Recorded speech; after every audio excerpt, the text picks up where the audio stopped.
जानिए कौन है खाटू श्याम जी और क्यों कर रहे हैं कलयुग में सबकी मनोकामना पूरी। खाटू श्याम की अमर कथा। खाटू श्याम को भगवान श्री कृष्ण के कलयुगी अवतार के रूप में जाना जाता है।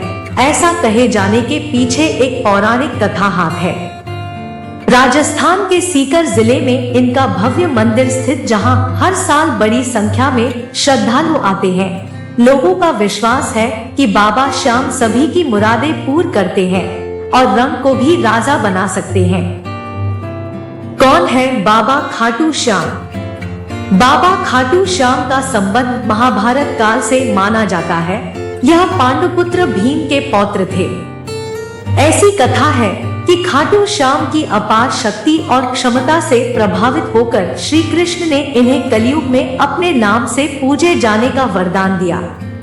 खाटू श्याम की कथा।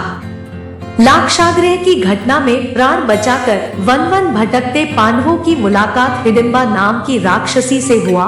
यह भीम को पति रूप में प्राप्त करना चाहती थी। माता कुंती की आज्ञा से भीम और हिडिंबा का विवाह हुआ, जिससे घटोत्कच का जन्म हुआ। घटोत्कच का पुत्र हुआ बर्बरीक, जो अपने पिता से भी शक्तिशाली और मायावी था। बर्बरीक देवी का उपासक था। देवी के वरदान से उसे 3 दिव्य बाण प्राप्त हुए थे, जो अपने लक्ष्य को भेद कर वापस लौट आते थे। इनकी वजह से बर्बरीक अजेय हो गया था।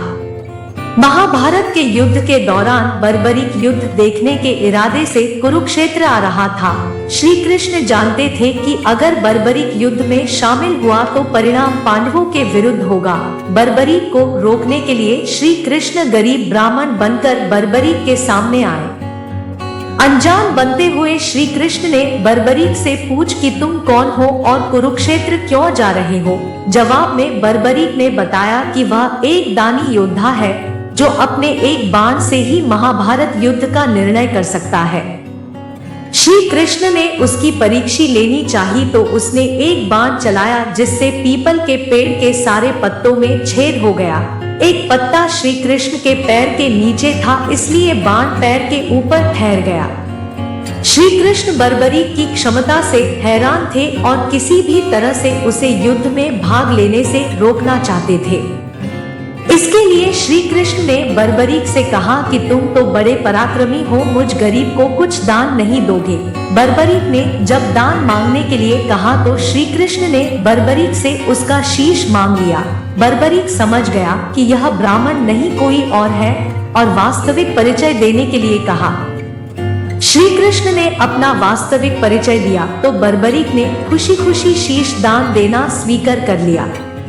रात भर भजन पूजन कर फाल्गुन शुक्ल द्वादशी को स्नान पूजा करके बर्बरीक ने अपने हाथ से अपना शीश श्री कृष्ण को दान कर दिया।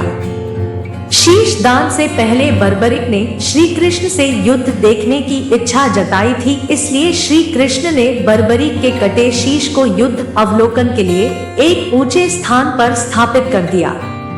युद्ध में विजय श्री प्राप्त होने पर पांडव विजय का श्रेय लेने हेतु वाद विवाद कर रहे थे। तब श्री कृष्ण ने कहा कि इसका निर्णय बर्बरीक का शीश कर सकता है। बर्बरीक के शीश ने बताया कि युद्ध में श्री कृष्ण का सुदर्शन चक्र चल रहा था, जिससे कटे हुए वृक्ष की तरह योद्धा रणभूमि में गिर रहे थे। द्रौपदी महाकाली के रूप में रक्तपान कर रही थी।